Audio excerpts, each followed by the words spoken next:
Thanks for stopping by, everyone. Long time no see. My name is Lux, and if you can't tell by my YouTube channel, I love Sonic the Hedgehog. But I'm ashamed to say that I wasn't able to get into Sonic the Hedgehog like a lot of people did, through the classic games on the Sega Genesis. See, my first official Sonic game was a little plug-and-play game called Sonic Blast. I got it as a gift for Christmas, and my time with it was short-lived because for some reason I was angry with my brother, and I decided to use the wire from the plug-and-play to trip him, but the wire ripped right out of the controller thing, so I never really got to finish it. I didn't really see anything of Sonic for a few years until I went to a local pawn shop and saw Sonic Unleashed just plapped right on the shelf. I looked at it and I was all like, hey, it's Sonic the Hedgehog, but he looks a little weird. And despite what a lot of fans said, younger me thought that the Werehog actually looked pretty cool, so I asked my mom if I could get it, seeing as it was the 360 version, and I got an Xbox 360 for Christmas of that year. She promised that I could get it next time we went to the pawn shop, which was in about a week. So on the revisit, I raced to the exact spot where I saw Sonic Unleashed, and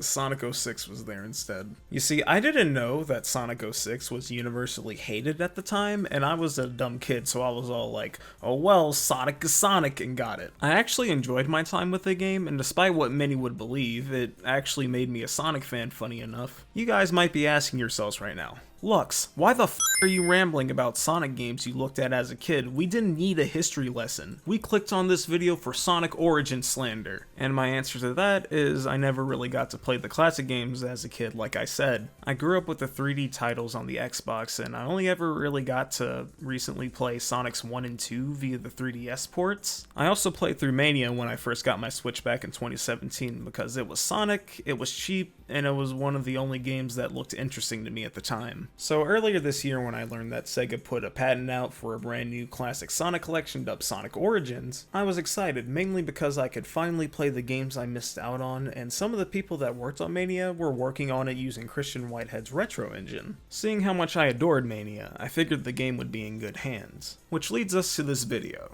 So, it begs the question, does Sonic Origins do its job and appeal to die-hard Sonic fans and newcomers that haven't had the chance to experience Sonic's golden age? Let's find out.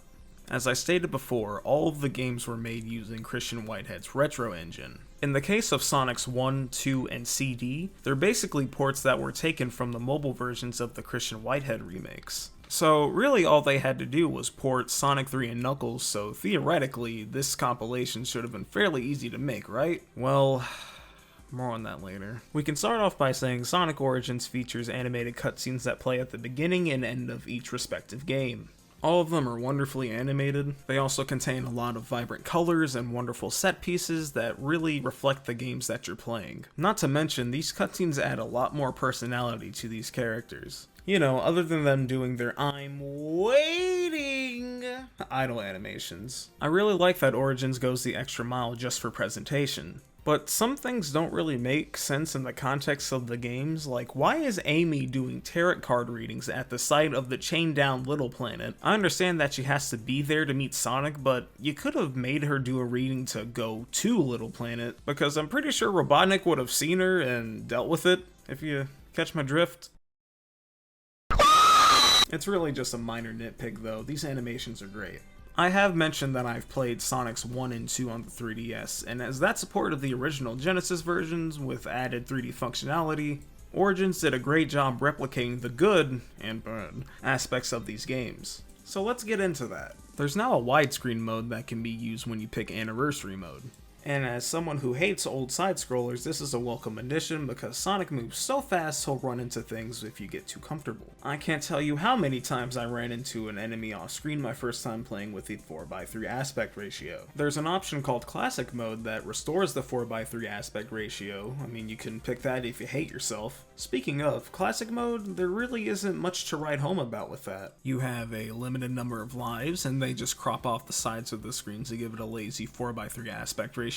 But hey, you can switch the borders to give it more personality. That you have to pay for. I'll get to that later! Really, the main attraction in Origins is Anniversary Mode. It adds a couple tweaks to appeal to those who enjoyed Sonic Mania. I mean, who didn't? Sonic has now been given the drop dash in all 4 games, which is such a welcome addition because even though Sonic 1 is advertised as a speed platformer, you're going pretty fucking slow for a good portion of the game. It's such a good addition because the drop dash makes Labyrinth Zone feel like less of a stay in a fiery pit and more like a light stabbing. Pretty big improvement. Nice quality of life change, guys. It takes getting used to in Sonic 3 and Knuckles because you have the insta-shield come out first, so it's a bit off-putting, but you should get into the groove of it in no time. Anniversary Mode also removes lives, so you'll never have to start over, which I think is great because I think lives in certain video games are an outdated concept, but I don't mind it if they're in a game. It's a little neat feature if you just want to relax and enjoy the game without really worrying about going all the way back to the first zone. I do think it's very weird that lives are only an option in Classic Mode, though I wouldn't have minded having limited lives with all the quality of life changes in Anniversary Mode, except for Sonic CD. Look, I'll say it now, Sonic CD is the hardest classic Sonic game by far, but the music definitely softens the blow.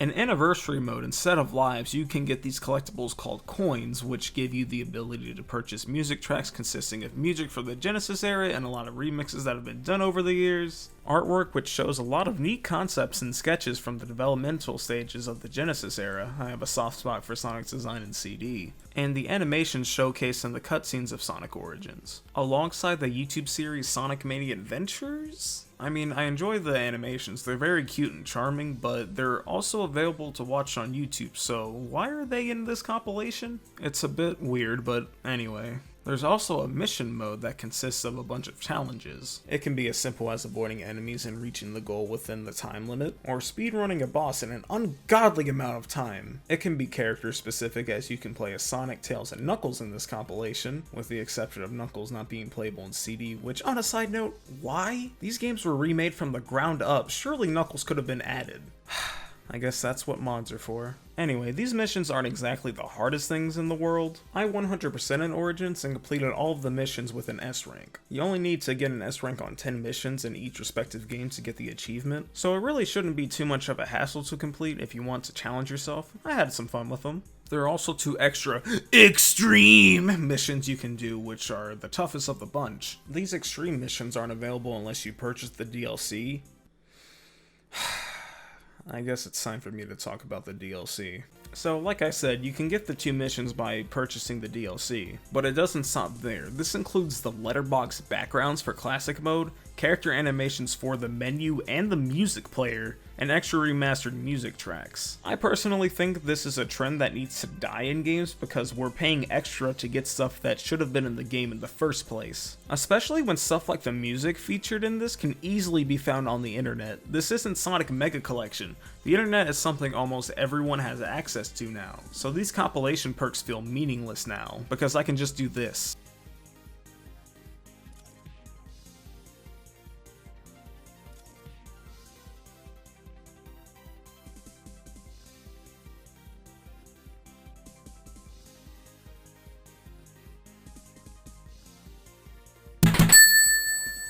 Granted, it's only $5, so it doesn't really hurt the wallet, but it just feels so unnecessary and scummy, especially since Sega delisted every classic Sonic game that's been available on Xbox Live or other digital stores except for the Nintendo Switch for some reason. I was gonna buy Sonic Origins whether they were available or not for convenience sake, but it's just kinda cringe that they go the extra mile and milk this so hard, not to mention that the game has some issues glitch-wise. It's nothing game-breaking like Sonic Boom or anything, but according to the developers, the game was rushed out for Sonic's birthday. So glad that Sega stays on brand even for their smaller projects. Really shows how much they care. Luckily, I only ran into a handful of them and the game has received updates, so it's not much of an issue now. So, despite everything I've said, would I say Sonic Origins is the definitive way to experience Sonic's legacy?